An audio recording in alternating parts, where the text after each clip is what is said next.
Ahora sí.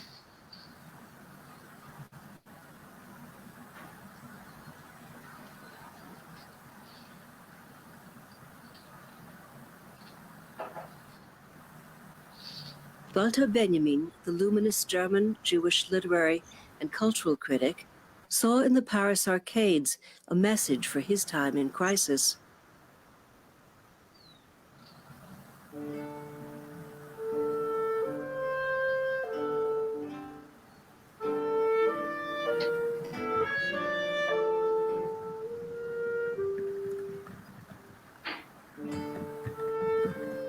Some 140 glass and iron-roofed arcades were built in the first half of the 19th century.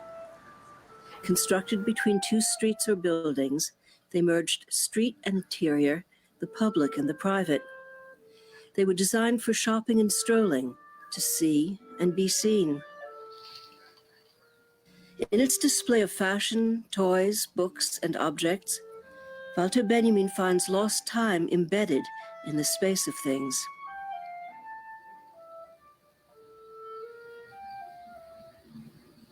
Howard Island, Benjamin biographer, editor, and translator.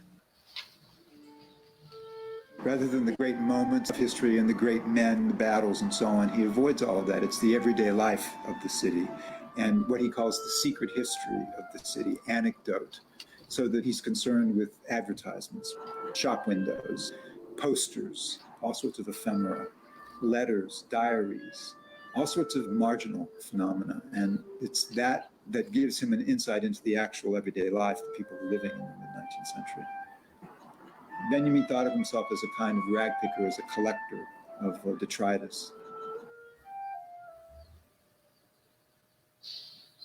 In the period 1927 to 1940, Benjamin amasses his notes and reflections for the Arcades Project, a vast compendium of sources arranged in convolutes or bundles. Complex and idiosyncratic with its multiple cross-references, it is constructed like a collector's cabinet of curiosities. From 1915 to 1940, Benjamin writes about 300 letters to his close friend, Gerhard Scholem, in a charged exchange of ideas. He tells Scholem, "You are the better archivist of my work." Through the letters, we can trace the development of Benjamin's Arcades project. Berlin, January 30th, 1928. I am currently working carefully and provisionally on the highly remarkable and extremely precarious essay, Paris Arcades, a dialectical fairy play. Berlin, May 24th, 1928. The work on the Paris Arcades is taking on an ever more mysterious and insistent mien, and howls into my nights like a small beast if I have failed to water it at the most distant springs during the day. It gives me no respite.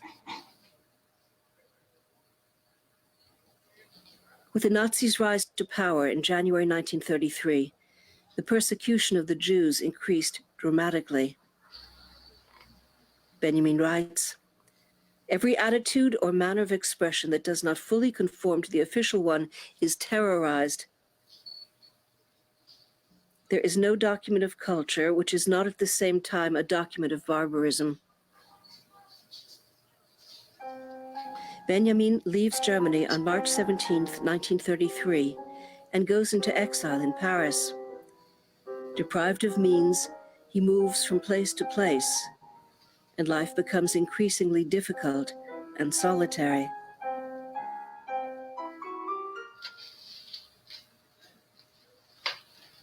Benjamin responds to the shattering of his life with renewed work on 19th century Paris, and is further drawn to the poet Charles Baudelaire, its principal protagonist.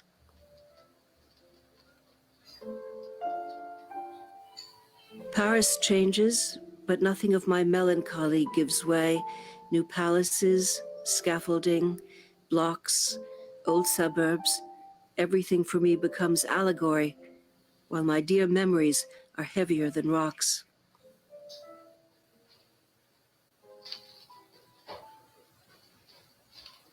Paris, April 14th, 1938. I want to show how Baudelaire is embedded in the 19th century, and the vision of this must be seen as fresh as that of a stone that has been lodged in the soil of a forest for decades, and whose imprint, after we have laboriously rolled it away from its place, lies before us with pristine distinctness.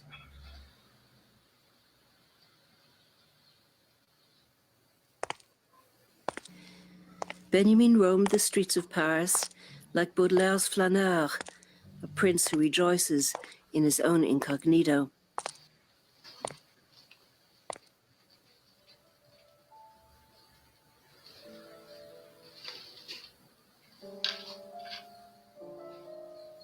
Couldn't an exciting film be made from the map of Paris, from the unfolding of its various aspects in temporal succession, from the compression of a centuries-long movement of streets, boulevards, arcades, and squares into the space of half an hour?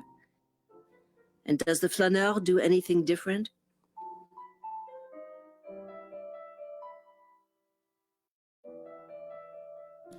Paris created the type of the flaneur. The city splits for him into its dialectical poles.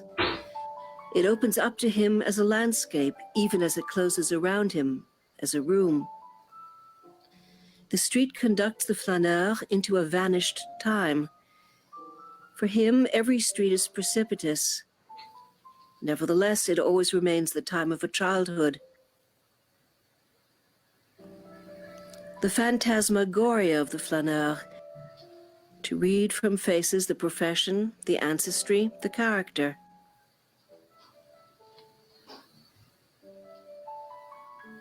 Preformed in the figure of the flaneur is that of the detective. The intoxicated interpenetration of street and residence, such as comes about in the Paris of the 19th century, and especially in the experience of the flaneur, has prophetic value.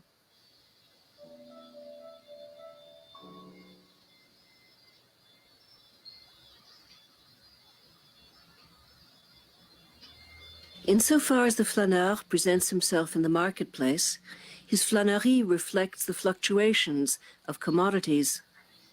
Granville, in his drawings, has often depicted the adventures of the strolling commodity.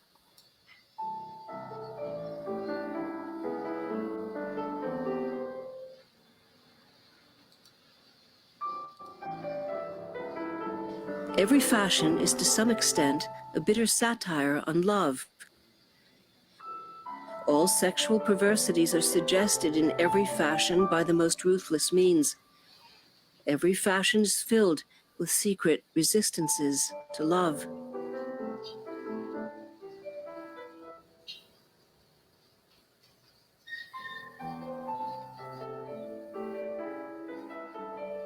In the competition surrounding the material ornament of attire, the popularity of dolls was put to use.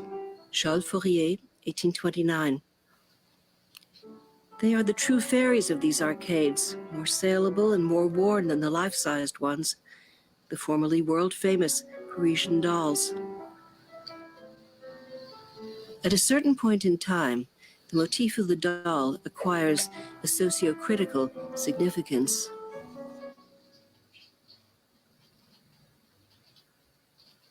Paris, April 8th, 1939. The overall conception of the Baudelaire, which now only exists as a draft, of course, shows the philosophical bow being bent to its greatest extent possible.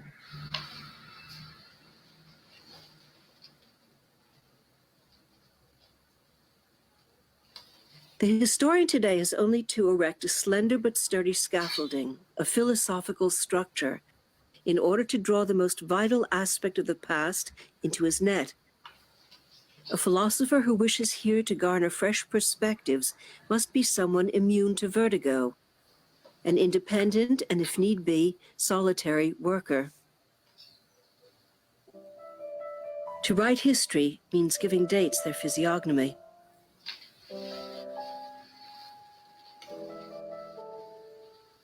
Pedagogic side of this undertaking: to educate the image-making medium within us, raising it to a stereoscopic and dimensional seeing into the depths of historical shadows, Burchard, Berlin, 1923.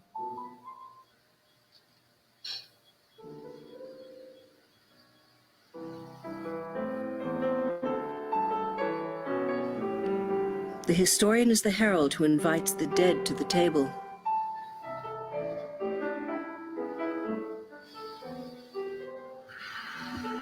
Method of this project? Literary montage. I needn't say anything, merely show. I shall purloin no valuable, appropriate, or ingenious formulations. The rags, the refuse, these I will not inventory, but allow in the only way possible to come into their own by making use of them. Carry over the principle of montage into history. That is, to assemble large-scale constructions out of the smallest and most precisely cut components. Indeed, to discover in the analysis of the small individual moment the crystal of the total event.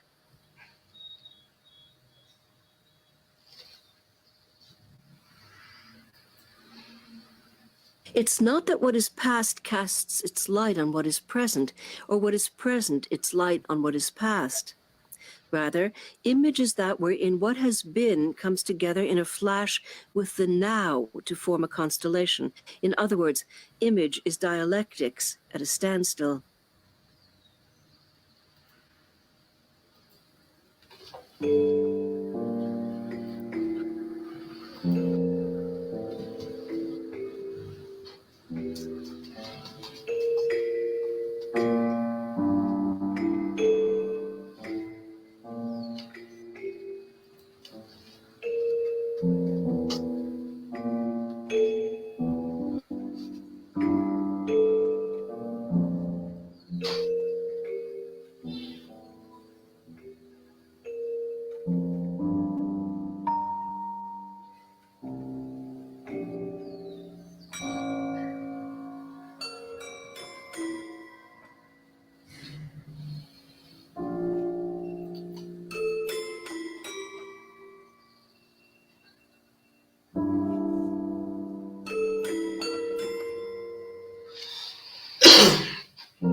My thinking is related to theology as blotting pad is related to ink.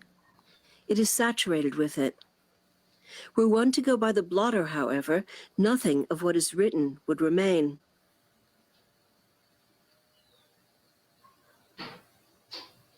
No decline of the arcades, but sudden transformation. At one blow, they became the hollow mold from which the image of modernity was cast.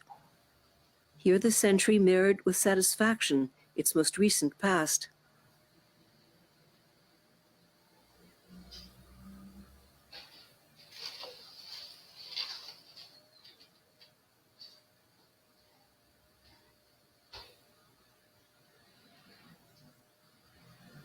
Hitler invades Poland in September 1939. France declares war on Germany. Benjamin is sent to an internment camp in Gurs, and then to the Nièvre work camp. Thanks to intervention, he is released. Amidst the mounting danger and despite the urging of friends, it is not until June 1940, when Germany occupies Paris, that Benjamin is willing to abandon his research and flee. He entrusts his notes and materials for the Arcades project to his friend Georges Bataille at the Bibliothèque Nationale.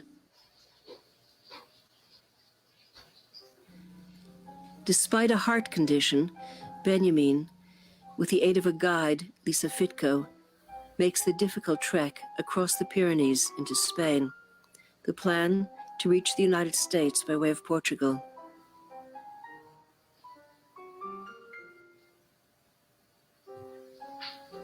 When his visa is not recognized by the Spanish border police, he is to be turned over to the Gestapo in the morning.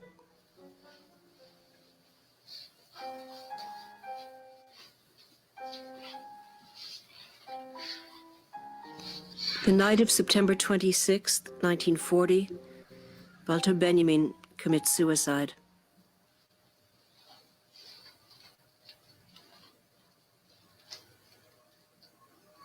Much of the Arcades project was retrieved after the war from the Bibliothèque Nationale in Paris. Adorno, along with Rolf Tiedemann, spent some 35 years working on Benjamin's notes and materials. The nearly 1,000-page German edition was published in 1983 and the English edition in 1999.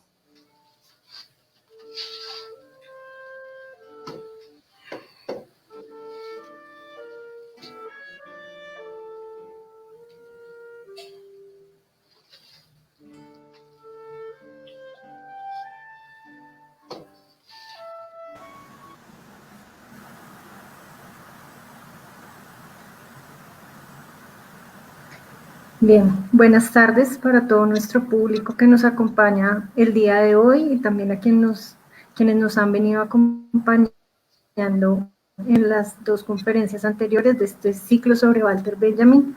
La conferencia de hoy se titula La imagen dialéctica y la memoria. Estará a cargo del profesor Antonio de Pedro. Me voy a permitir presentar al profesor, quien nació en Oviedo, España. Es doctor en Filosofía y Letras, con especialidad en Historia del Arte por la Universidad Autónoma de Madrid.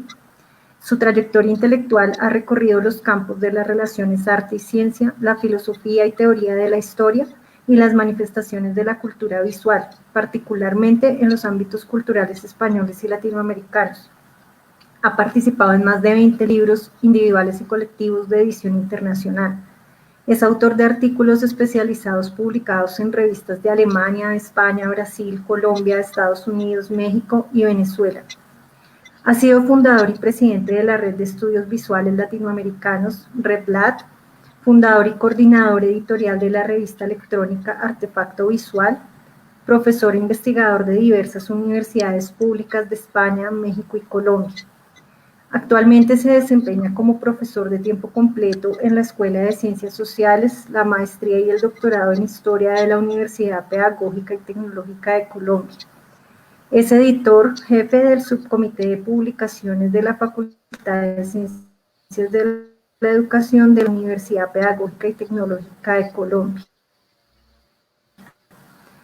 Recordamos también que este ciclo de conferencias se organiza por parte del grado y la maestría en Historia de la UPTC en alianza con el Centro Cultural del Banco de la República en Tunja. Damos entonces la palabra al profesor Antonio de Pedro.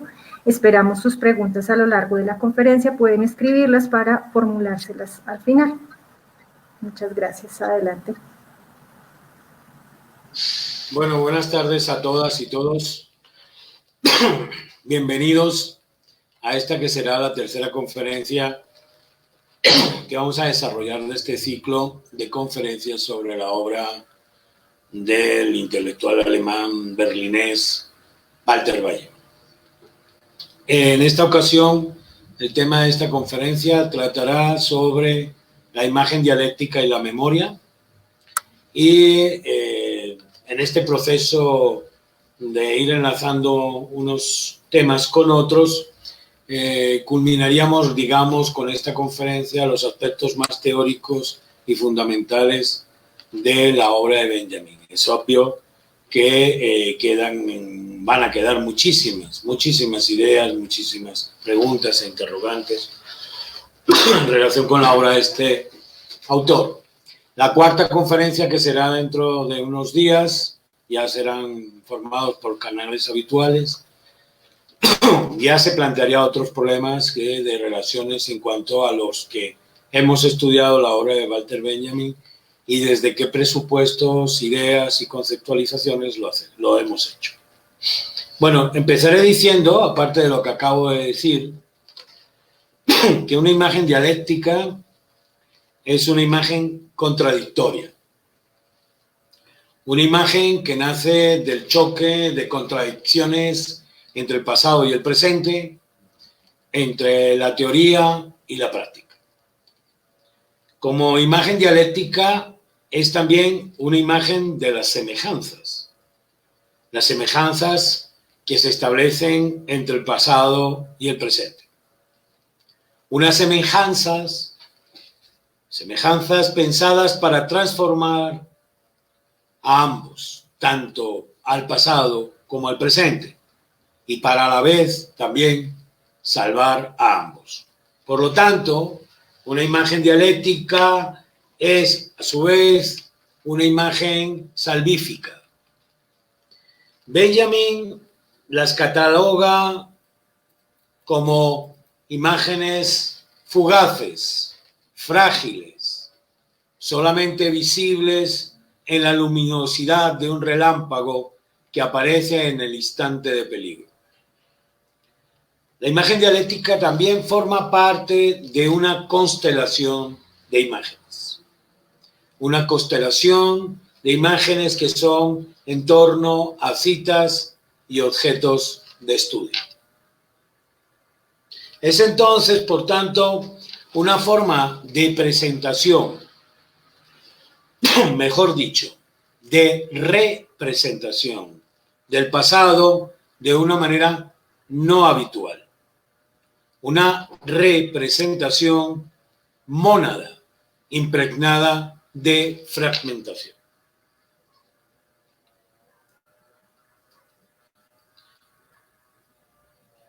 No olvidemos al respecto de esto último que acabo de decir, que si bien la imagen dialéctica ilumina con un resplandor del relámpago que viene de muy lejos, resolviendo muchos enigmas que enlazan el pasado con el presente histórico, también, y no olvides, la imagen dialéctica teje nuevos enigmas. En este sentido, es bueno tener presente el método de trabajo del propio Benjamin, la manera en que él va desbrozando y teorizando los textos de los demás, de una manera fragmentaria, pero no aislada del contenido, sino que va construyendo un envoltorio con la misma forma. Viene a cuento entonces recordar aquí, en estos momentos, las opiniones de uno de sus estudiosos más agudos, como es Rolf Tiedemann, asistente de investigación del propio Adorno, íntimo amigo de Walter Benjamin, y un experto en la obra del escritor y pensador berlinés. Tiedemann nos señala que nuestro filósofo había identificado como, y cito, un problema central en el materialismo histórico, con quien se identifica las imágenes dialécticas. El modo en que es posible, y recalco el término posible, unir una mayor captación plástica con la realización del método marxista. Después, según la opinión de Tiedemann, este es un objetivo central de la obra del pensador berlinés. Para ello, según Tiedemann, el primer paso está en los principios del montaje. Ya vimos en nuestra charla anterior cómo estos principios del montaje, tomados del teatro épico de Bertolt Brecht, van a impregnar de una manera sustancial la idea de las constelaciones y de las imágenes dialécticas.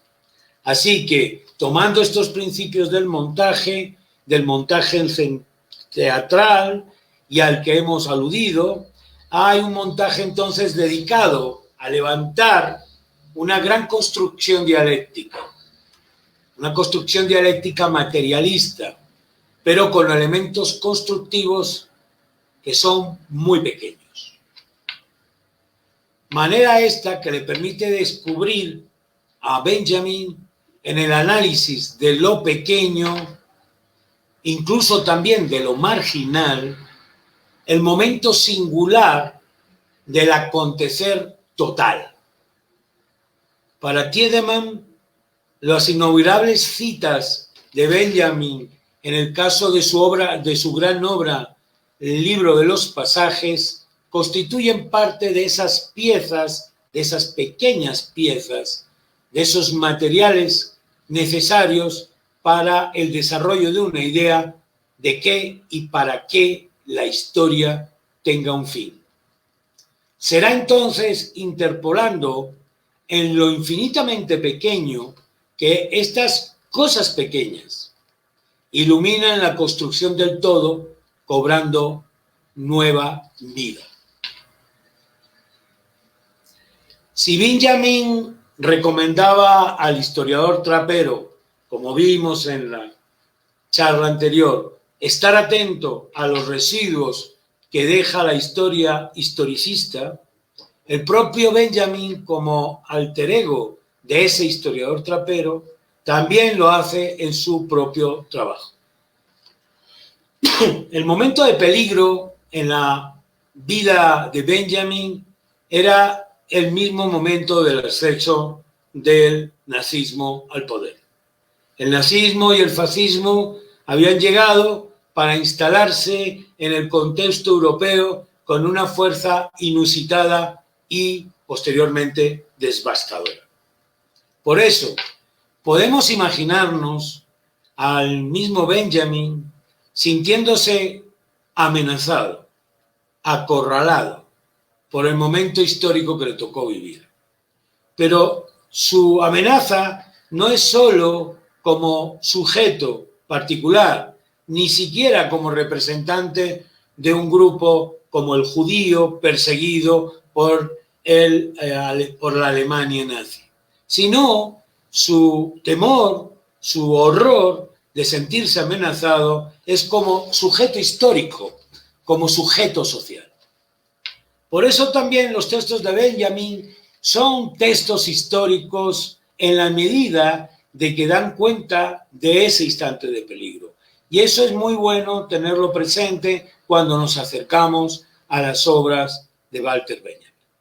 De una Europa que vive un momento dramático, un momento excepcional, de un mundo que va a eclosionar en una Segunda Guerra Mundial. Ya él, a Benjamin, al historiador trapero, el pasado le reclama que actúe, que no se sienta imparcial, que no mire para otro lado, sino que actúe. Actúa ahora, trapero, actúa ahora, Benjamin. Ahora es el pasado. Le gritan esas voces de los olvidados y de los vencidos. No dejes que los que siempre han ganado vuelvan a ganar, que sigan ganando.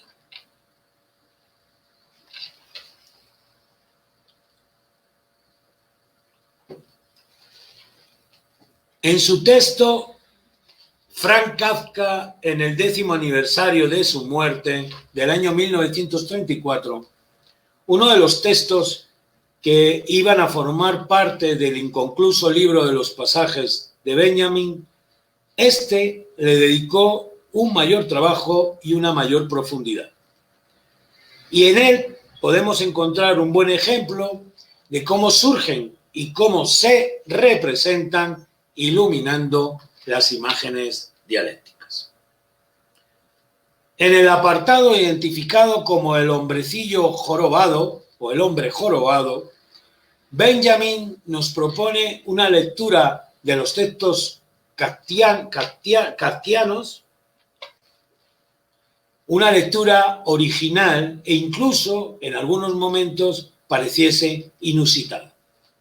En él se establece uno de los ensayos, uno de tantos, en el que la luz del relámpago de la imagen dialéctica sumerge las cosas, los objetos, las citas, en una visión cuasi surrealista del sueño, al modo de los primeros surrealistas como Luis Aragón, haciéndolas parecer lejanas y cercanas a la vez.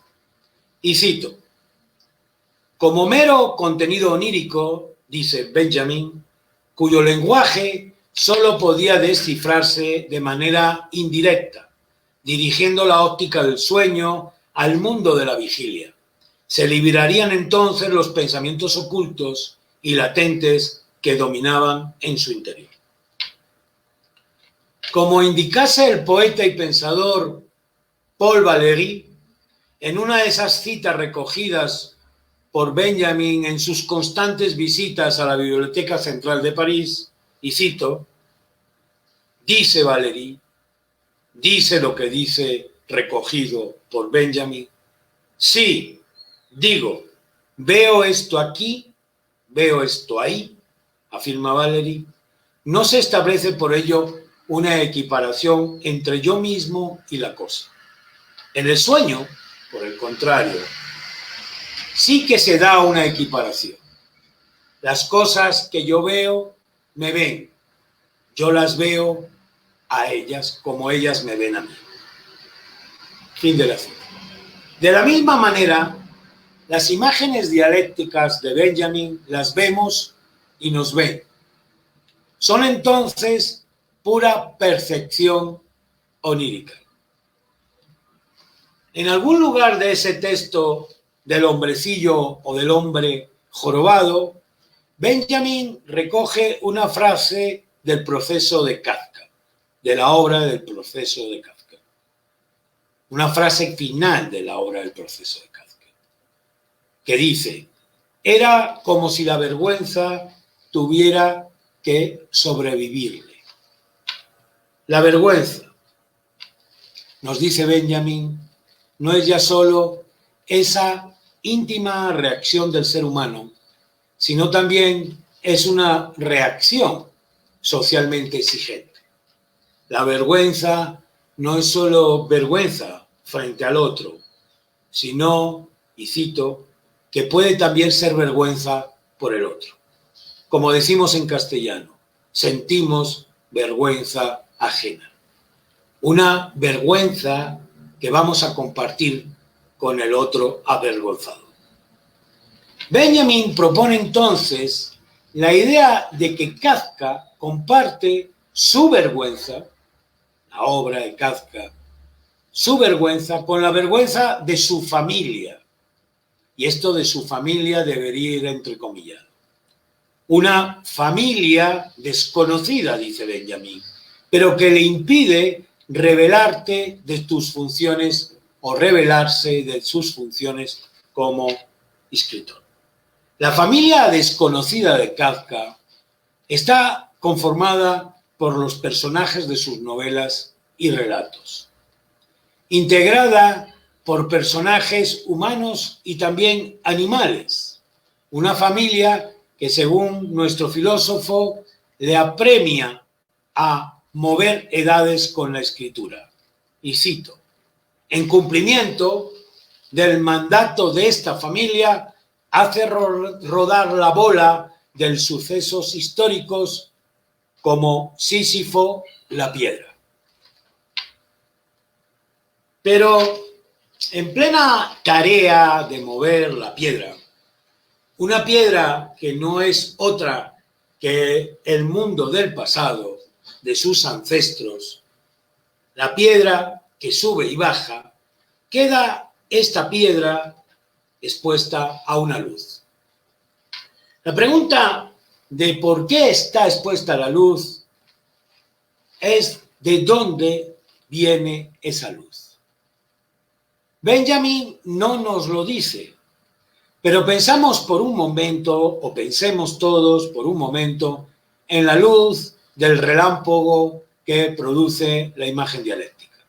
Imaginemos por un momento que estamos inmersos en ese instante de peligro, no es difícil pensarlo dado la pandemia que sufrimos, y que la luz nos ilumina como ilumina la piedra de Sísifo. Una luz que, como indica Benjamin, no es ni siquiera agradable de ver. Fin de la cita.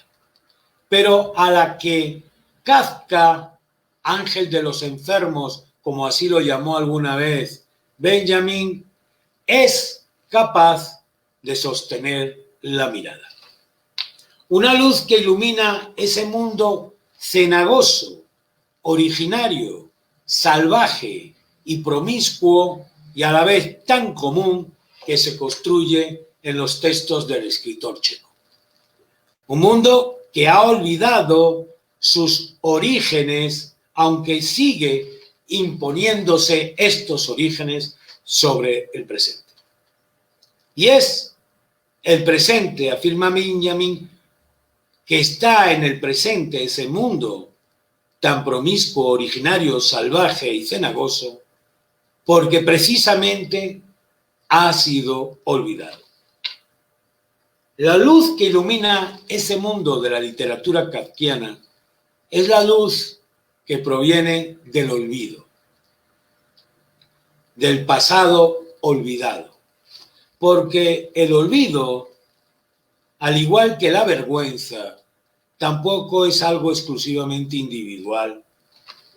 Y cito a Benjamin: cada olvido se incorpora a lo olvidado del mundo precedente y lo acompaña a lo largo de incontables, inciertas y cambiantes relaciones que son el origen siempre de nuestros engendros.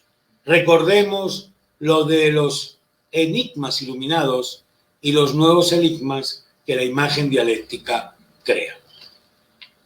Fin de la cita. Es sabido la importancia que en la literatura kafkiana tiene el mundo de los ancestros. Unos ancestros, nos recuerda Benjamin, que descendiendo nos lleva hasta los animales. Los ejemplos son innumerables. El nombre del perrito olvidado en aquel relato de Egbert el Rubio, el caso del topo gigante, la conversión del cazador Grachus en mariposa, la cucaracha de la metamorfosis. Pero sin duda, y como señala Benjamin, el más singular de los bastardos de Kafka, de ese primitivo mundo de Kafka, es Odradek. Odradek es una criatura imaginaria, creada por la fantasía de Kafka, que aparece en el cuento Las preocupaciones de un padre de familia. Es una especie de carrete de hilo plano con forma de estrella del que surgen algunos apéndices y al que el escritor checo le confiere características humanas. O de animal también valdría, porque a veces en la obra de Kafka los humanos parecen animales y los animales parecen humanos. Pudiéndose entonces Odradek levantarse en dos patas y tener conversaciones con el narrador del cuento. Acordémonos también cómo Odradek terminó registrado en el bestiario moderno de los seres imaginarios que escribiría el escritor argentino José Luis Borges.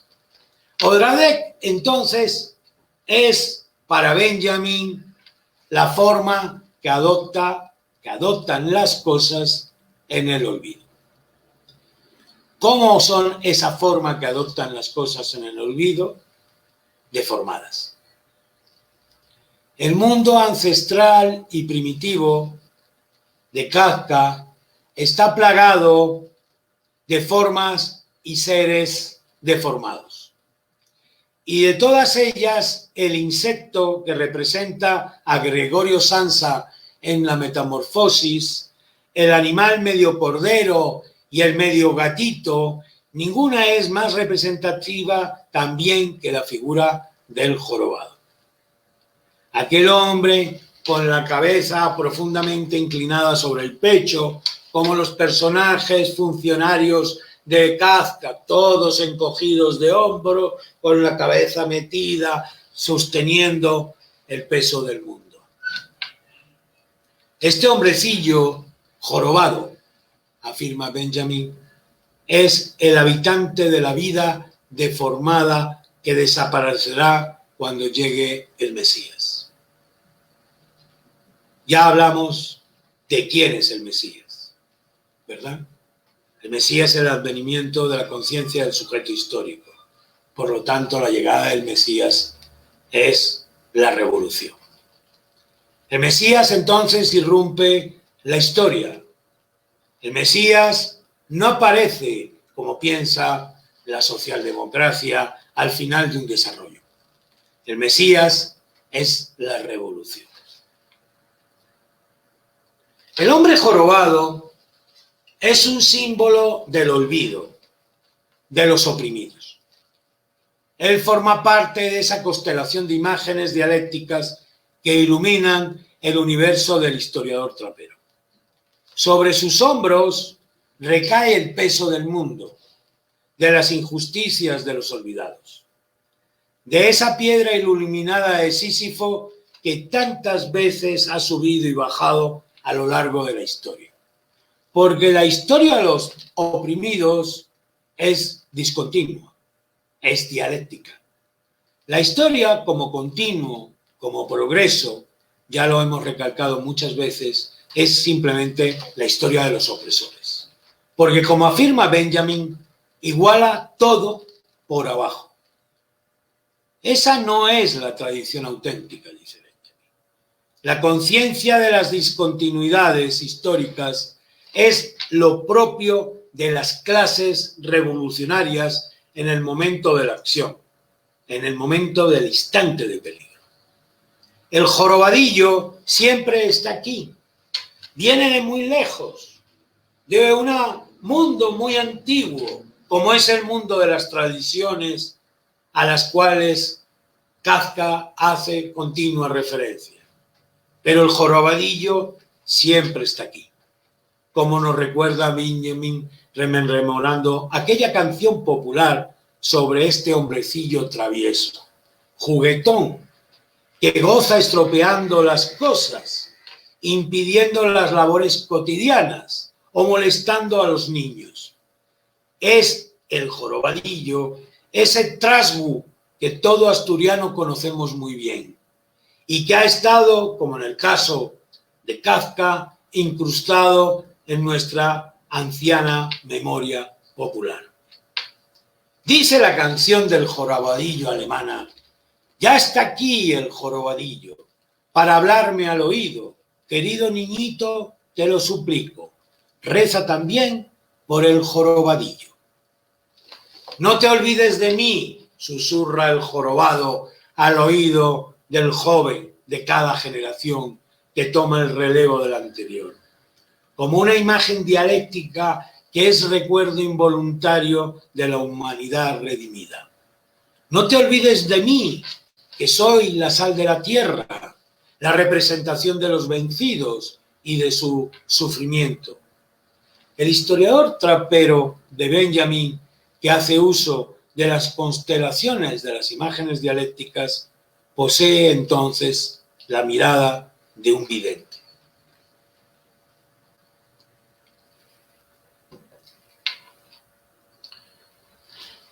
La interpretación tradicional de la historia, afirma Benjamin, entiende que el historiador profetiza en tanto en cuanto, transportándose a un remoto pasado, se refiera a lo que pasa, a que ese pasado resulta de ser futuro, pero entre tanto se ha convertido también en pasado.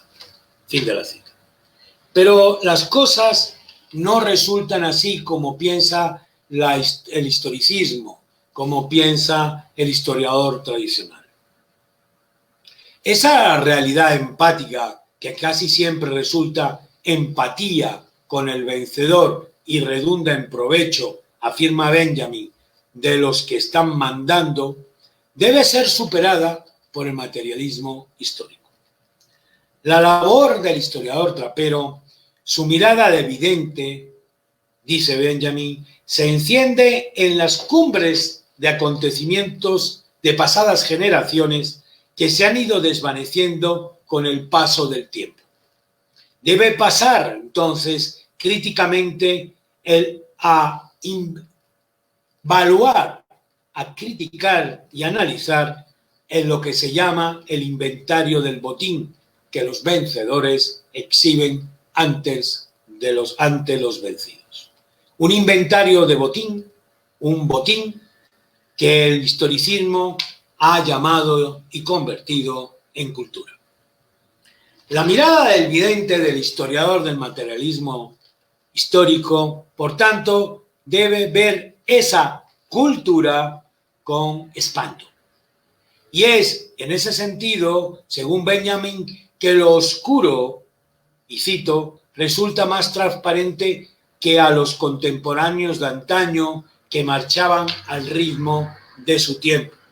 Es así cuando se cumple con la idea de cepillar la historia a contrapelo. El historiador del materialismo histórico parte de desgranar la sucesión de los acontecimientos como un rosario, dice Benjamin.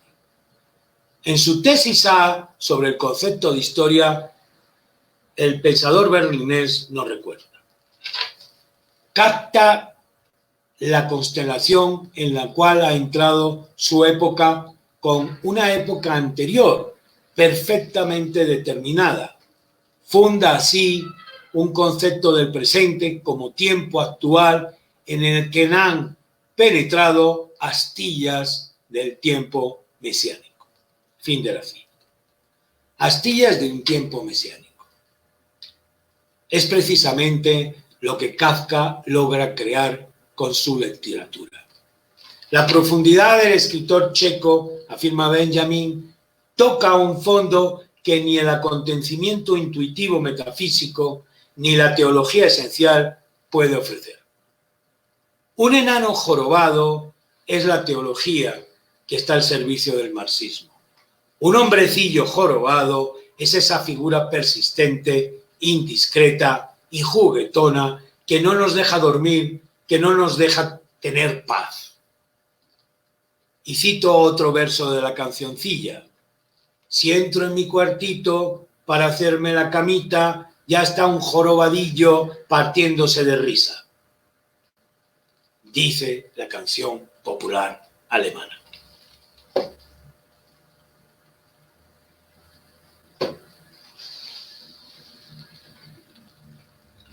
Si el estudio sobre Kafka nos ha servido en estos primeros momentos de guía, como una luz, para meternos en el complicado universo de las imágenes dialécticas, los estudios de Benjamin sobre el poeta Charles Baudelaire nos permitirán, eso espero yo al menos, encontrar algunos puntos de mayor claridad. Pero antes es necesario que tratemos de acercarnos al mismo concepto de la imagen dialéctica. Asunto el del concepto de la imagen dialéctica y de dar una explicación tan abstracta a la cual se han ido tejiendo por parte de distintos autores especialistas en la obra de Benjamin, casi constelaciones al respecto. No obstante, yo me he quedado, en este caso, con las explicaciones ofrecidas por Georges D. Huberman en su libro Ante el tiempo, Historia del arte y anacronismo de las imágenes.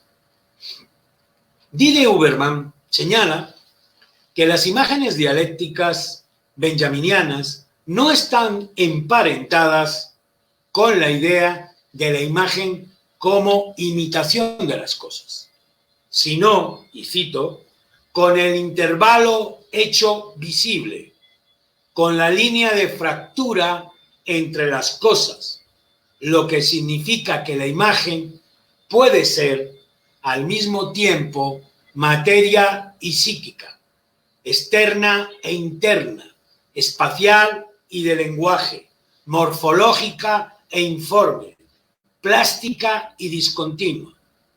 Lo que Benjamin sugiere, dice Didi Huberman, más precisamente en un texto, es que el motivo psíquico del concepto despertar requiere el motivo espacial de un umbral, y que este umbral está pensado como una dialéctica de la imagen que libera toda una constelación como un fuego de artificios de paradigmas.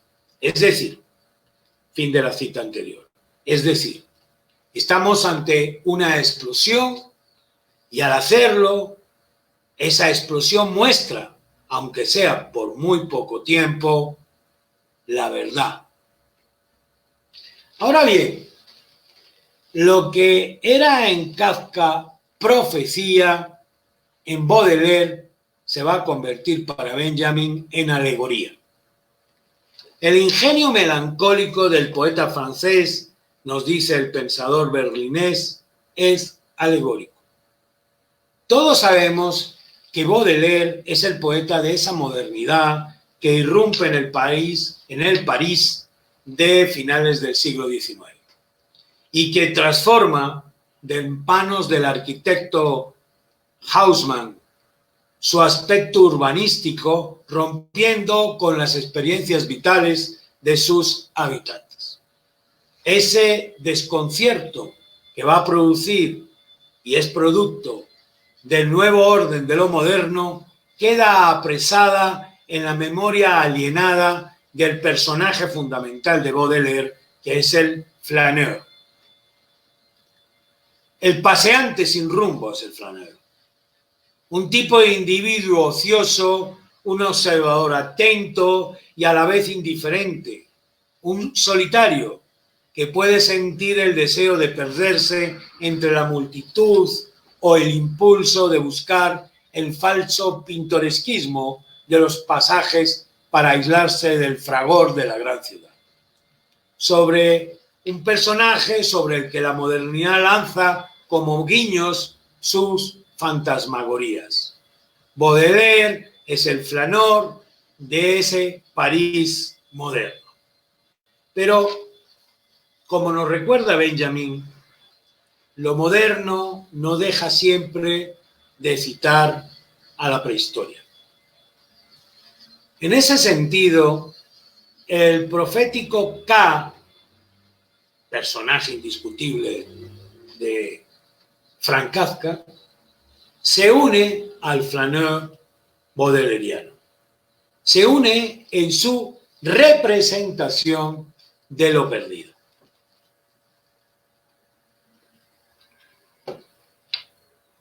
Si lo perdido en el caso de Kafka era alegórico, lo perdido en el caso de Baudelaire si en el caso de Kafka lo perdido era profético, en el caso de Baudelaire va a ser lo perdido alegórico. Y es, dice Benjamin, que por medio de la ambigüedad propia de las circunstancias y de los productos de la época, que el poeta francés asume este carácter ambiguo de la poesía. Es, nos dice Benjamin, la manifestación de la dialéctica como imagen y la ley de la dialéctica en reposo. Y ese reposo de la dialéctica es una utopía. Y la imagen dialéctica, afirma Benjamin, es entonces una imagen soñada.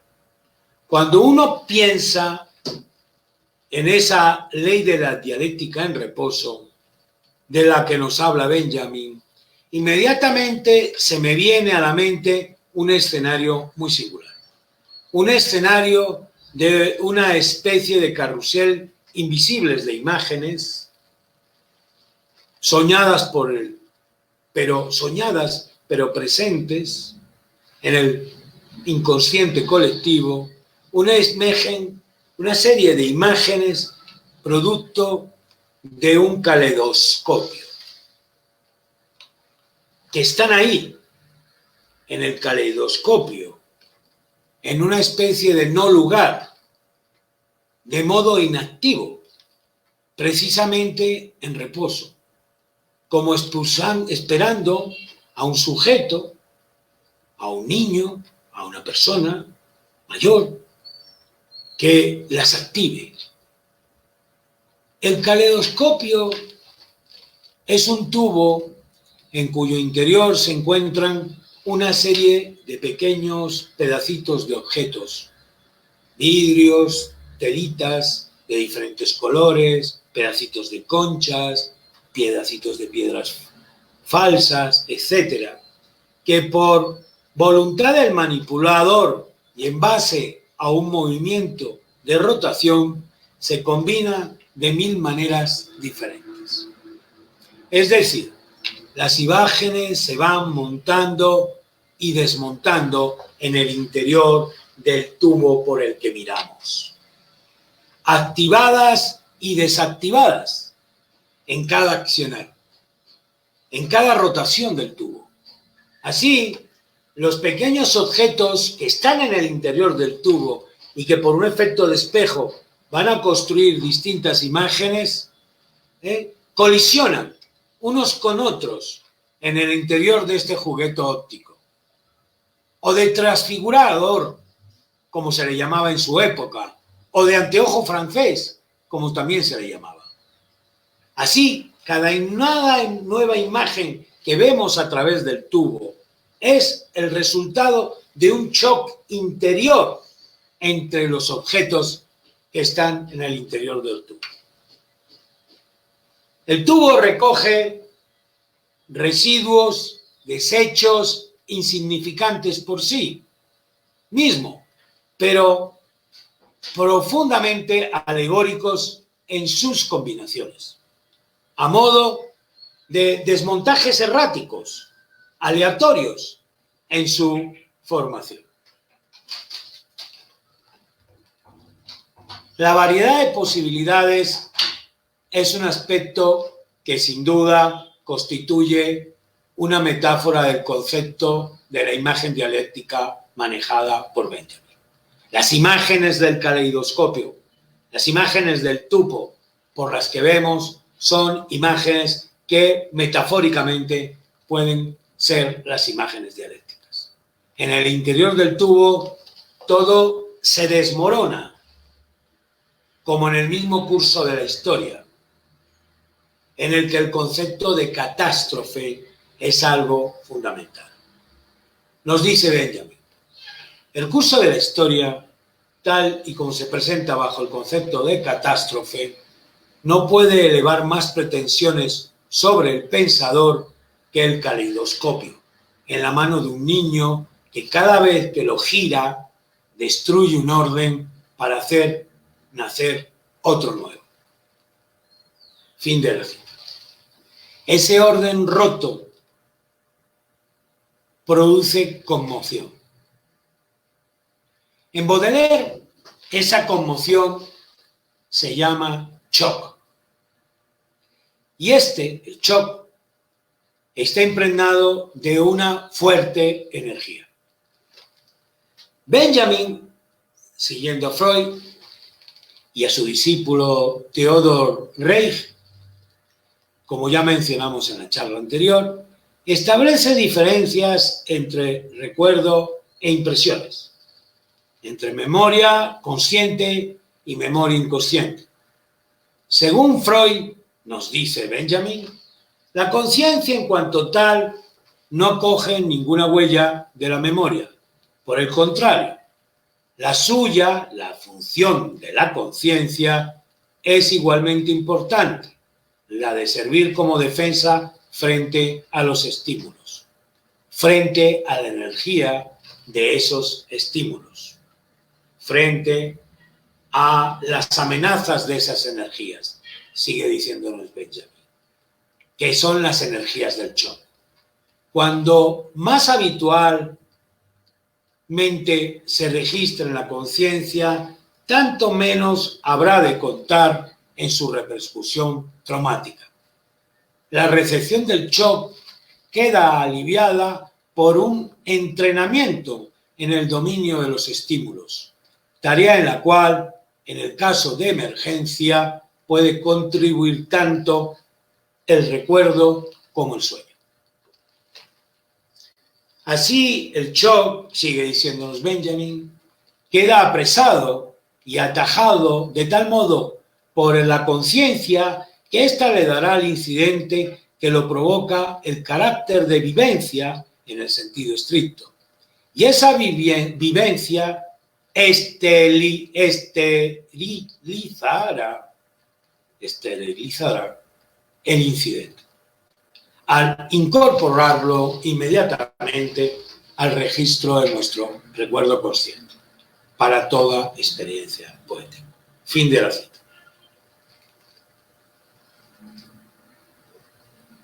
Todo esto puede resultar algo farragoso para quien no esté un poco familiarizado con el psicoanálisis. Pongamos entonces un ejemplo muy actual para que tratemos de entenderlo mejor.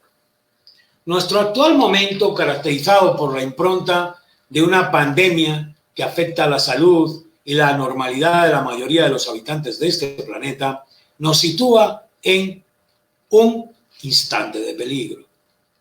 Vivimos, sin duda, ese estado de emergencia del que nos habla Benjamin en las citas anteriores.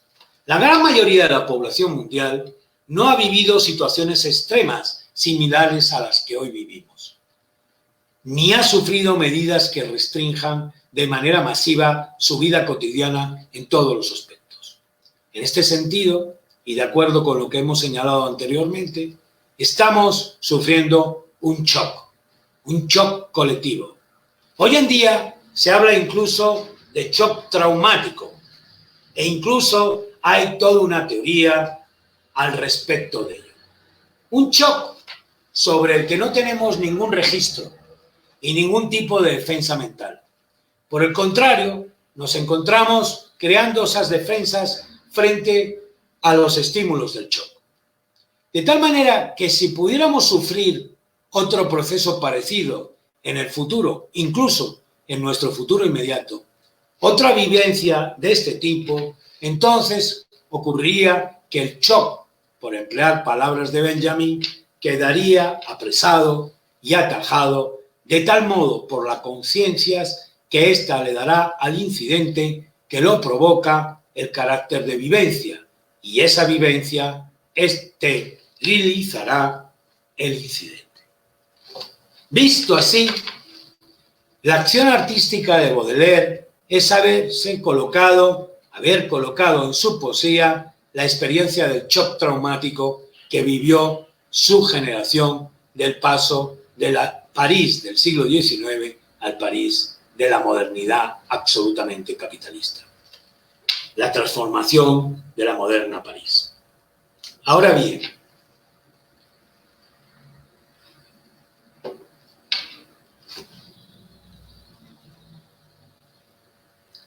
este interrogante, ¿qué tiene que ver todo este asunto en relación definitivamente con las imágenes dialécticas?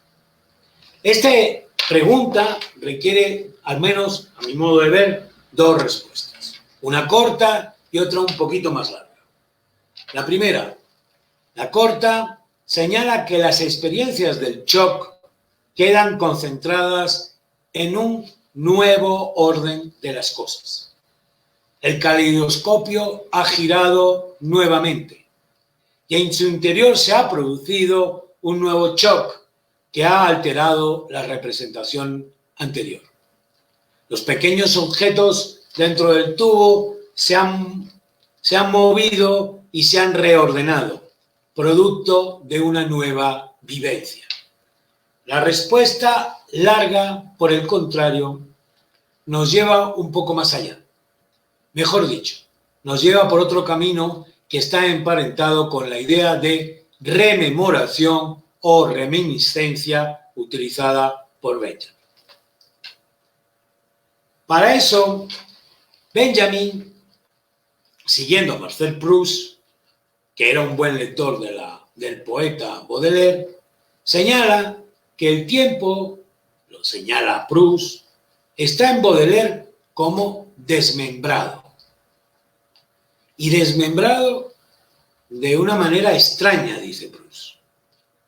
Y dice Proust, son escasos los días que se abren y son importantes. Así es como se entiende que sean en Baudelaire, frecuentes giros como una tarde.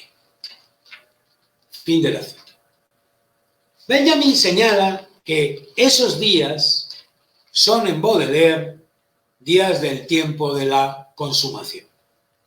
Son días de reminiscencias, que no están señalados por ninguna vivencia, que están fuera de las vivencias, que son días que no se unen a los restantes, como dice Benjamin, sino que más bien destacan del tiempo, están fuera del tiempo cronológico. Lo que constituye su contenido ha sido fijado por Baudelaire, dice Benjamin, mediante el concepto de correspondencia. Fin de la cita. La correspondencia, sigue diciéndonos Benjamin, fija un concepto de experiencia que incluye elementos cultuales. Es decir, son experiencias que tienen carácter de culto y le sirven al poeta para medir su propia experiencia como testigo del descalabro moderno, el descalabro convertido en pérdida. De tal manera que la correspondencia, nos dice Benjamin, son las fechas de las reminiscencias. No son fechas históricas, sino son fechas de la prehistoria. Fin de la cita. Las reminiscencias desarrolla imágenes de la melancolía, de la nostalgia de lo perdido. El paseante, escribe Baudelaire, al contemplar esas extensiones veladas de luto, siente subir a sus ojos las lágrimas de la histeria. Fin de la cita. Yo viví allí, nos dice el poeta en su poema Vida Anterior. Y leo parte de la estrofa. Las olas, reflejando de los cielos los rojos celajes de la tarde, con unción religiosa, mezclaban los acordes de una música ansiosa, al color que el ocaso reflejaba en mis ojos. Yo vivía allí. Algo se ha escapado entonces. Algo ya no está. Dice el poema, mira cómo se inclinan los años muertos en los balcones del cielo con ropa anticuadas. Lo que ya no está queda tan solo como olor. El olor es el refugio inaccesible, afirma Benjamin, de la memoria involuntaria. El olor es el evocador privilegiado, el gran reminiscente. Pero hay otra manera de cosificar el tiempo en Baudelaire, que a Benjamin le interesa mucho como argumento para sus constelaciones de imágenes dialécticas. En el Spleen de París, una obra de poemas en prosa del escritor francés, el mismo tiempo carece de historia. Ese tiempo sin historia de los poemas del Spleen, afirma Benjamin, es el tiempo de la memoria involuntaria. El tiempo de los poemas del Spleen es el tiempo de vivencias sin historia. Sencillamente son vivencias como estímulos, crudos, desnudos. Es el tiempo, un mundo desconocido. Es la representación de las cosas sin áurea. Susan Budmorch afirma que las imágenes dialécticas pretenden iluminar el punto en que la tesis y la antítesis propia de la dialéctica convergen. Es decir, ellas funcionarían como una especie de interruptor.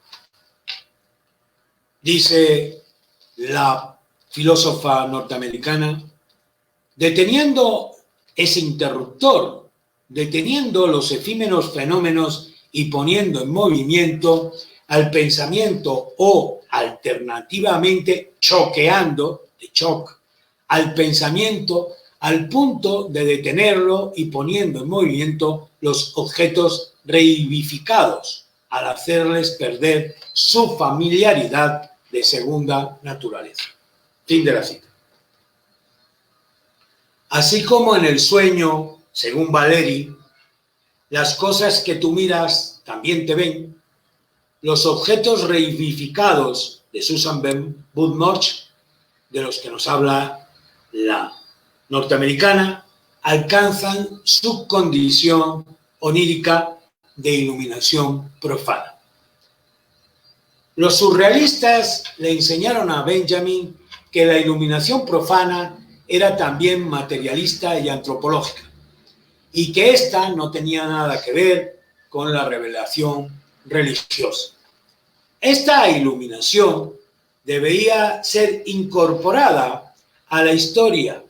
Era necesario que fuese incorporada a la historia. Y así se lo propuso en el estudio de las cosas y de su mundo en el París del siglo XIX, en su obra del libro de los pasajes. Benjamin ensayó allí, en el famoso libro de los pasajes, el libro inconcluso de Benjamin, del cual toda la mayoría de textos de Benjamin iban a ir a parar a ese libro. Benjamin ensayó allí su propio método interpretativo adjudicado a su alter ego, el historiador Trapero. El método de intérprete de las experiencias. La experiencia se basa en el don de producir y percibir semejanzas. Según Rolf Tiedemann, constituye en la capacidad de percibir semejanzas no sensibles que constituyen para Benjamin los logros del lenguaje y la escritura. Solo le interesaba un saber sentido, le interesaba a Benjamin, que no solo se nutre de lo que percibe de manera sensible, sino el que puede adueñarse del mero saber, incluso de los datos muertos, como de algo experimentado y vivido. Fin de la cita. Los conceptos ya no son útiles en la metodología de Benjamin. Lo importante son las imágenes dialécticas. Imágenes más de una vez enigmáticas y anamorfosis, como las imágenes de los sueños, como las imágenes que construyen con sus metáforas los surrealistas. Pero las imágenes dialécticas de Benjamin se diferencian de las imágenes surrealistas porque tienen otro fin, un fin muy distinto. Mientras en el mundo del surrealismo las imágenes surrealistas tienen un fin exclusivamente estético, de lo que llamaba Benjamin burgueses de izquierda, no era entonces lo onírico, lo que era el fin que perdure en la mitología, no atravesada por la razón. Su cometido, el cometido de Aragón, decía Benjamin, y los suyos, no dejaba de ser para Benjamin un cometido romántico. En vez de traer los surrealistas el pasado al presente, ellos vuelven a alejar las cosas. Y en ese alejamiento de las cosas del presente, se mantienen afines, decía Benjamin, a las perspectivas románticas con las que nos han educado en la historia. Por el contrario, Benjamin, en vez de alejar las cosas, quería que ellas se acercasen aún más. Quería que ellas se introdujesen en nuestras vidas. Como bien señala Tiedemann, el siglo XIX era el sueño para Benjamin del que había que despertar. Porque ese sueño era más bien una pesadilla que pesaba sobre el presente en tanto no se quiebre su hechizo. Vamos terminando.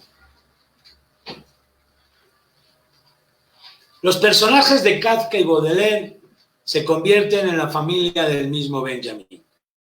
él los adopta, los incorpora a su propio mundo, insertándolos en lo que el mismo Benjamin llamó panorama de imágenes dialécticas. Él es, a la vez, el trapero que va recogiendo desechos, pero también es el coleccionista, la prostituta, el flaneur, el conspirador, el jugador. Además, también es la moda, la fotografía, el cine, la arquitectura de los pasajes de París, los nuevos edificios de acero y vidrio de Haussmann. Todos ellos, como objetos fragmentarios, son introducidos en el interior del tubo del caleidoscopio. El mismo tubo que al girar va desarrollando constelaciones que iluminan el mundo del pasado cuando el presente está en ese instante de peligro. El método benjaminiano es hacer que las imágenes dialécticas rompan el hechizo romántico de la historia. Así, por una parte, superando ese pasado en su preservación, rescatándolo para el presente. Atravesar, como diría él, lo que ha sido con la intensidad de un sueño, para terminar experimentando el presente como el mundo de la vigilia de ese sueño, al que se refiere el sueño. Un presente, una época en que la humanidad se verá, como dice Benjamin, frotándose los ojos y reconocerá entonces esa imagen onírica como tal. Al fin de cuentas, el historiador se convierte entonces en un intérprete de los sueños del pasado, de sus utopías, de sus tragedias.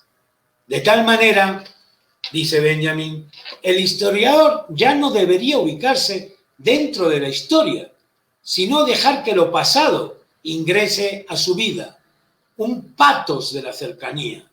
Tendría que disolver la huidiza empatía. Los ojos y acontecimientos pasados no serían entonces lo fijo e inmodificable dado al historiador. La dialéctica los revuelve, como en el tubo del caleidoscopio, los revoluciona, hace que de lo superior lo inferior, esto es, lo que debería llevar a cabo el despertar del sueño del siglo XIX. Sobra decir que el sueño del siglo XIX fue el sueño del capitalismo, un constructor de sueños oníricos emparentados con los mitos. El mito había mantenido hechizado a la humanidad en su prehistoria. Ahora el capitalismo era ese nuevo mito, una nueva religión, como alguna vez dijo Benjamin, cargada de sueños oníricos. El mito persiste, aunque cargado e identificado en los valores culturales de la sociedad burguesa. Por eso, lo que la modernidad presenta como lo nuevo, lo moderno, siempre cita la prehistoria. Lo nuevo, afirma Benjamin en el texto de Baudelaire o Las calles de París, es una cualidad independiente del valor de uso de las mercancías. Es el origen de ese halo intransferible de las imágenes que produce el inconsciente colectivo. Es la quinta esencia de la falsa conciencia, cuyo agente incansable es la moda. El producto de esta reflexión es la fantasmagoría de la historia de la cultura, en la que la burguesía paladea su falsa conciencia. Fin de la cita.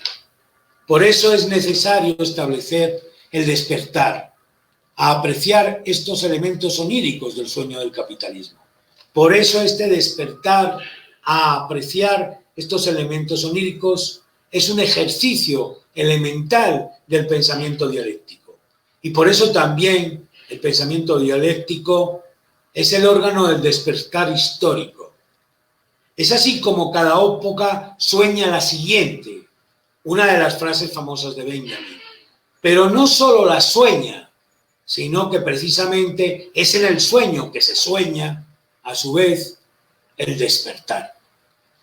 Como señala Hegel, al que Benjamin se remite, cada época lleva en sí misma su final y lo despliega con astucia. Las ruinas de ese sueño ya están anticipadas en ese mismo sueño, convertidas, eso sí, posteriormente en reliquias. Y si bien el individuo que vivencia aún no es consciente de sí mismo en el instante de la vivencia, véase al Flanor de Baudelaire, los fenómenos históricos también son opacos, poco claros y oscuros para el colectivo mismo que sueña. Solo entonces, en el presente, se puede dar ese despertar del sueño. Solo entonces el sueño de la historia puede hacer explosionar ese pasado por medio del vuelco revolucionario.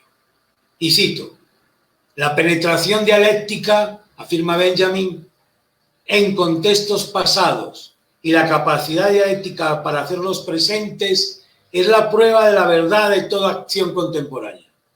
Y así, infinitum, hasta que una apocostasis de la historia, todo el pasado haya sido llevado al presente.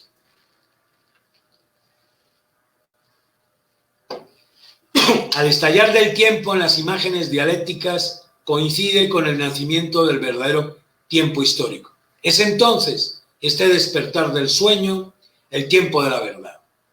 Las imágenes dialécticas pertenecen al tiempo mesiánico, en el sentido que ya vimos en nuestra primera charla.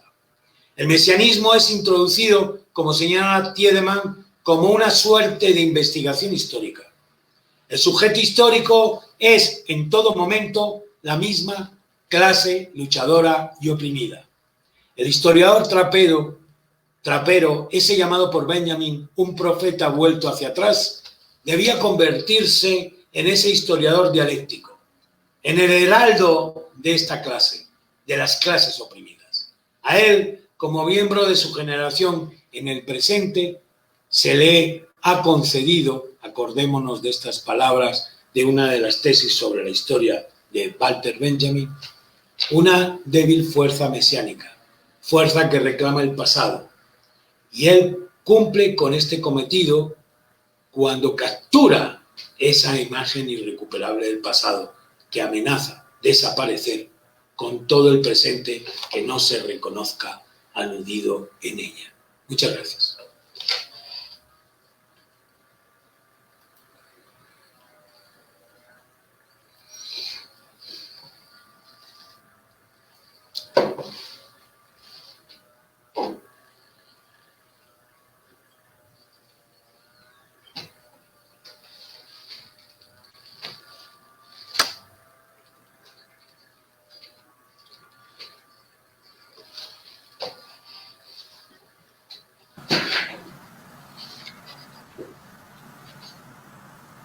Bien, vamos a escuchar. Las preguntas van saliendo en la pantalla. Entonces, ¿es posible redimir a los vencidos que están enunciados en las ruinas, piezas de la barbarie? ¿Cómo sería el método de esa redención? Esta pregunta ha sido un poco como reiterativa muchas veces. No sé si tiene que ver con la redención en el planteamiento de Benjamin. Es el sujeto histórico, es el que lleva a cabo la redención. Y toda redención se hace porque en el tiempo mesiánico de la interpretación de Benjamin no es un tiempo del progreso mesiánico. No hay que esperar al final a partir del Mesías. El Mesías, en el esquema benjaminiano, es una interrupción. Y la máxima interrupción que cambia las cosas, que rompe, que paraliza los teléfonos de París, los relojes de París, que los hace poner a cero, ¿verdad? Es la redención. Así que, ¿cómo sería el método de esa redención? Pues obviamente una conciencia del sujeto histórico, que son las clases proletarias, y ¿cuál es la finalidad? La revolución.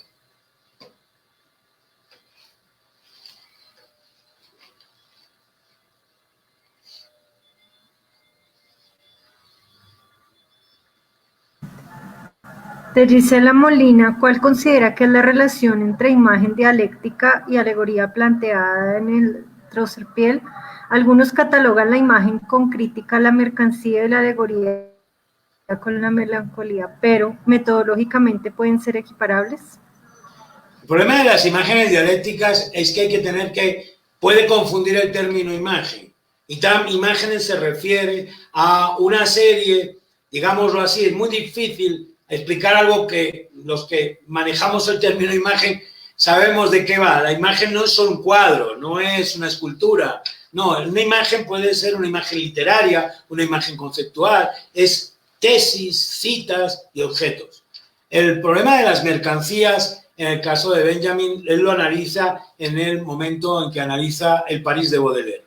Él habla, por ejemplo, de cómo la burguesía, en su sueño, en ese sueño del siglo XIX, ¿verdad?, ha convertido todo el sueño, todo plenamente, ya en mercancía.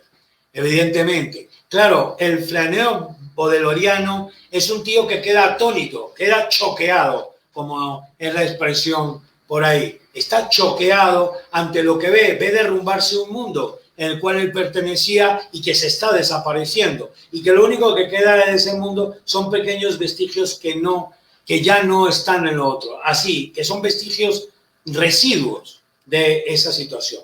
Benjamin entiende que todos esos residuos hay que darles una connotación más allá del shock del trapero, más allá del flaneur, más allá del shock de Baudelaire. Baudelaire presenta la angustia del shock y Benjamin dice, bueno, hay que ir a algo que no va a hacer Baudelaire, obviamente. Baudelaire se mueve en los estímulos y las energías que produce el shock. Pero lo que hay que hacer para el historiador trapero, para el historiador del materialismo histórico, es coger esas energías convertidas en imágenes, en constelaciones, imágenes dialécticas, traer ese pasado al presente, ver cómo fue ese sueño del capitalismo y el derrumbe del sueño. Porque una vez que las ha convertido uno como sujeto en vivencias, sale uno de la ensoñación.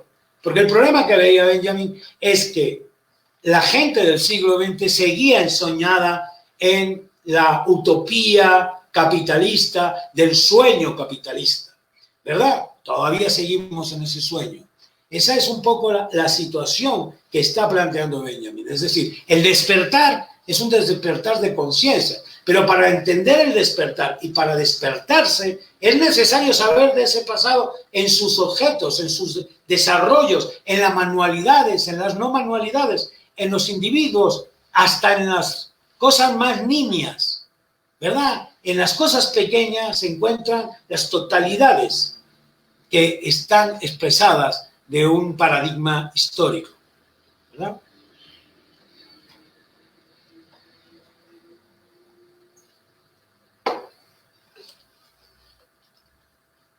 De Rodrigo Ortiz, ¿qué producciones culturales o fenómenos comunicativos considera usted imágenes dialécticas? ¿Podría dar algunos ejemplos de obras o autores que trabajen bajo este método de reconstrucción histórica? Gracias. ¿Cómo trabajan los historiadores? Pues sí, hay muchos historiadores comprometidos, digámoslo así, porque en este mundo hay que empezar a hablar un poco claro de los historiadores comprometidos y los no comprometidos, ¿verdad? Que sí trabajan con la construcción de ver aquello que ha sido denegado de la historia oficial, aquello que ha sido apartado del discurso de las historias oficiales, de las historias identitarias, aquello que ha sido desmarcado, ¿verdad? Por inútil, porque, bueno, son las causas, los precios que hay que pagar por encontrar la civilización.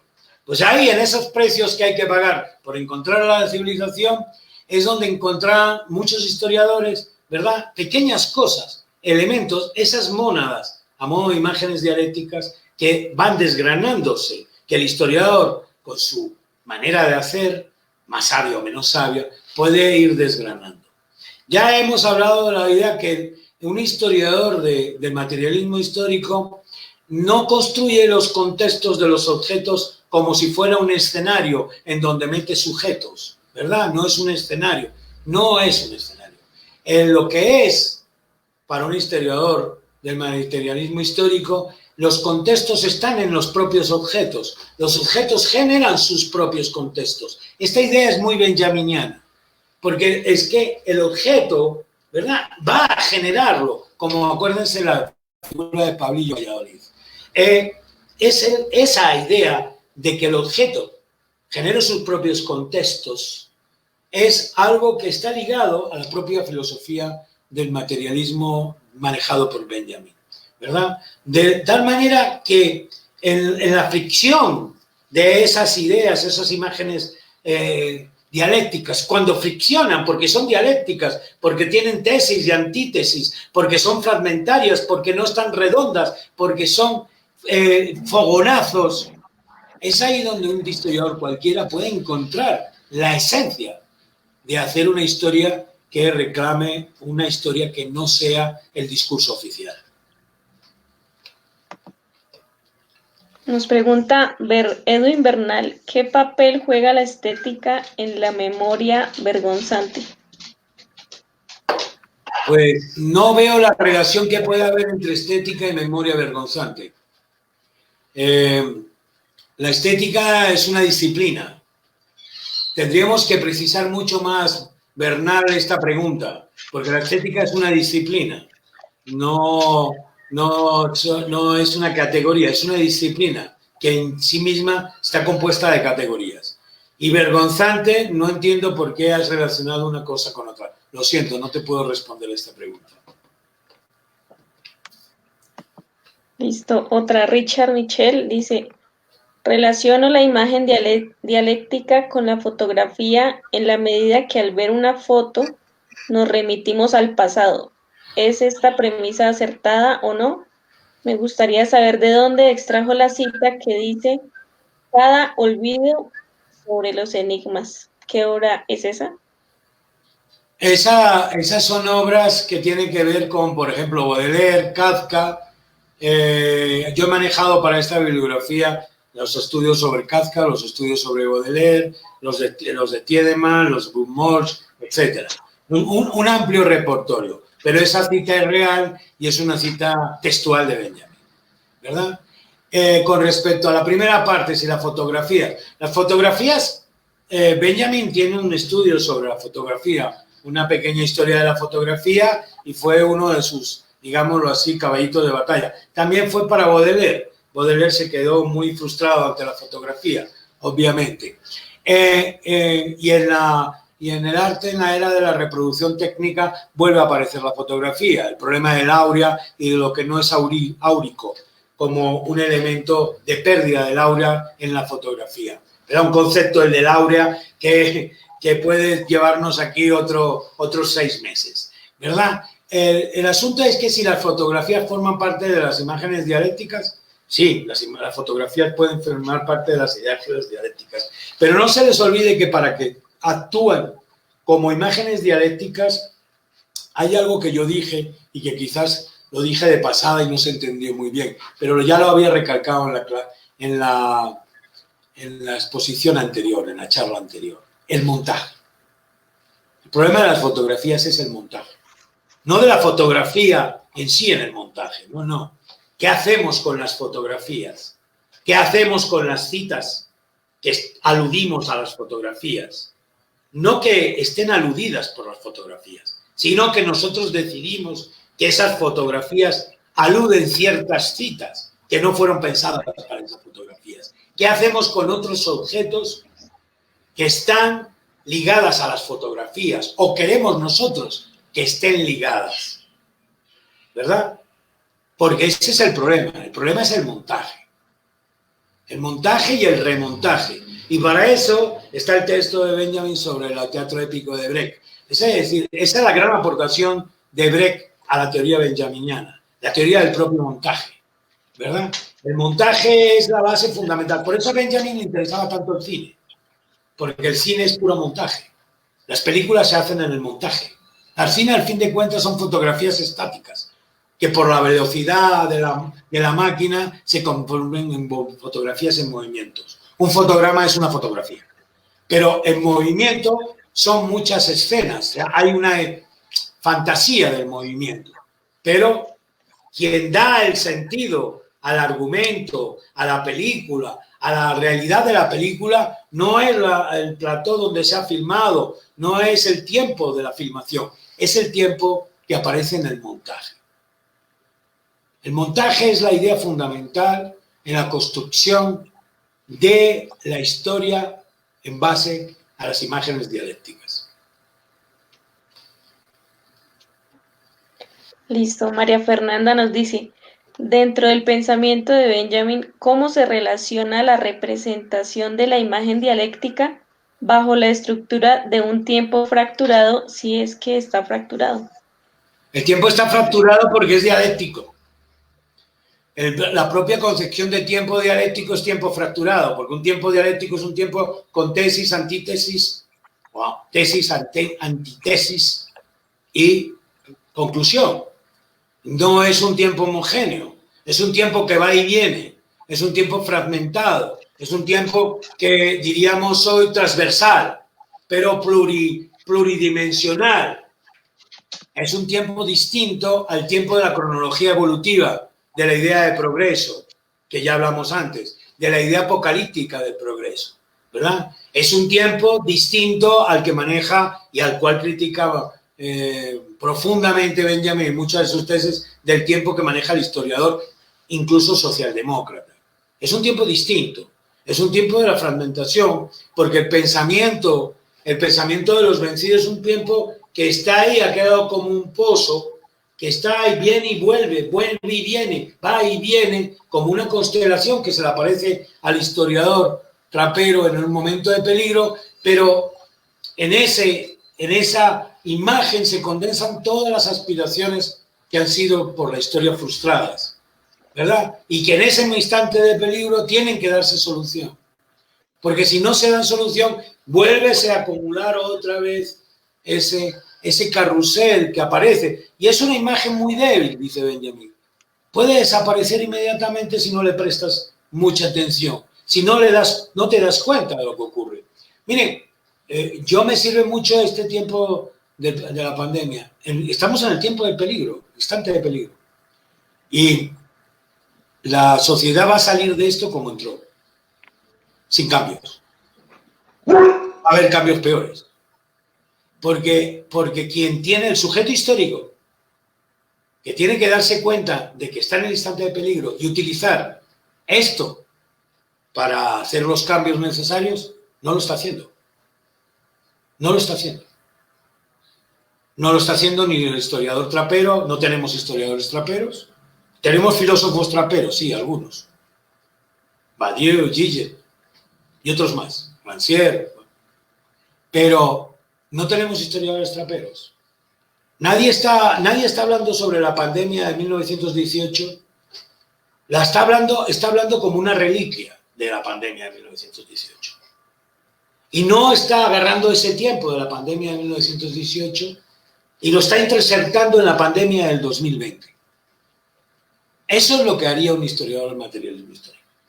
Hacer eso.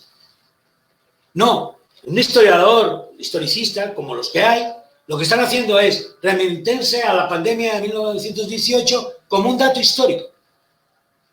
No con las secuencias ni las consecuencias que tuvo para la población. Realmente eso. Y cómo eso que fue una crisis que había sido resultado de otra crisis aún mayor, la guerra mundial. Quizás a lo mejor de aquí salimos también para una guerra mundial y lo hacemos las cosas al revés, ¿verdad? Y que fue el final del siglo XX, fue el final del siglo XIX. Esa guerra mundial del 14 fue realmente el final del siglo XIX. Ahí empezó el siglo XX, ¿verdad? Y entonces ahí Benjamin es consciente de eso. Pues esa crisis de la pandemia del 18, de la gripe española, mal llamada gripe española, pues no sirve nada más que como arqueología y como reliquia, pero no sirve como vivencia para el historiador actual. Porque no es un historiador del materialismo histórico de Benjamin. Un historiador del materialismo histórico de Benjamin estaría usando eso para procurar la llegada del Mesías. No creo que hay más preguntas. Todavía tengo más.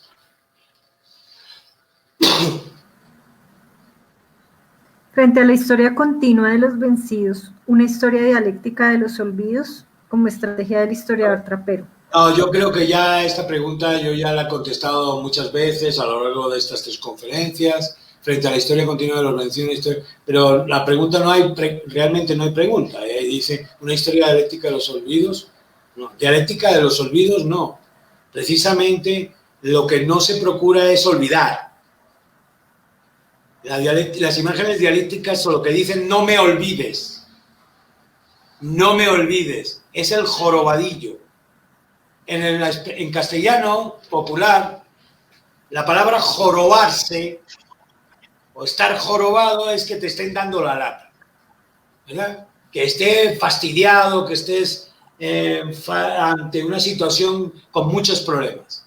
Da la casualidad por ahí donde viene lo de jorobadillo. El jorobadillo es ese individuo, esa figurita deforme de la historia, ese ser olvidado que está en el presente todo el día tocándote en los oídos como al niño. Y le dice al final, y no dejes de rezar por mí, por el jorobadillo. Es decir, no te olvides de mí, no te olvides del jorobadillo. Entonces no es una historia de la dialéctica del olvido, es una historia de la dialéctica para no olvidar. Bien, Listo, Laura Barreros, ¿podría explicar si la idea de imagen dialéctica puede mirarse o aplicarse a una fotografía antigua que da cuenta de un evento, pero un evento? No, yo a esto ya he respondido con lo de la fotografía. Bien, entonces la siguiente.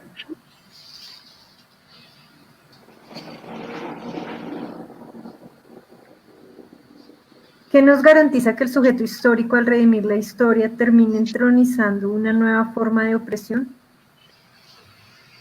Es que el sujeto histórico es el sujeto histórico, no es algo inventado, está ahí. El capitalismo tiene en sí mismo una contradicción llamada proletario. Y producto de lo que es el capitalismo no es que el proletario es un ser que vino a un planeta y cayó y el capitalismo, no. Es que el sistema capitalista, ¿verdad? Si se leen un poco el Capital, verán que crea su propio antagonista. Su dialéctica es su antagonista. Y ese antagonista no es otro que el proletario, el explotado. En la sociedad esclavista, el antagonista de la sociedad esclavista era el esclavo. Y en la sociedad feudal, el antagonista de la sociedad feudal, del sistema feudal, era el siervo de la grega. No es que son individuos que entran o salen, no. Es que son producto de los sistemas. Obviamente son los sistemas que crean eso. Así que el capitalismo solo será vencido desde la estructura de su sujeto histórico, el que tiene que liberarse. Porque el que se tiene que liberar en la sociedad esclavista es el esclavo, y el que se tiene que liberar en la sociedad de los siervos feudal es el siervo de la gleba, y en la sociedad capitalista es el proletario.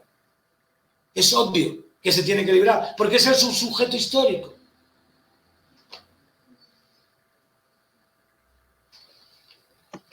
Adriana nos pregunta, ¿cree que las nuevas tecnologías han abierto la puerta a más imágenes dialécticas, por ejemplo, en las redes sociales? No creo que confundamos una cosa con otra, no. La imagen dialéctica, lo vuelvo a decir, las redes sociales divulgan imágenes, no veo yo que las redes sociales sean un instrumento fundamental para la dialéctica. Bueno, ¿alguna más? Bueno, nuevamente darle las gracias a todas y todos. Los espero en la próxima conferencia. Muchas gracias a la profesora Catherine, muchas gracias a Angie y muchas gracias a Felipe, que no lo ven, pero es el que mueve todos los hilos de esto técnicamente. Muchas gracias a todos. Hasta la próxima.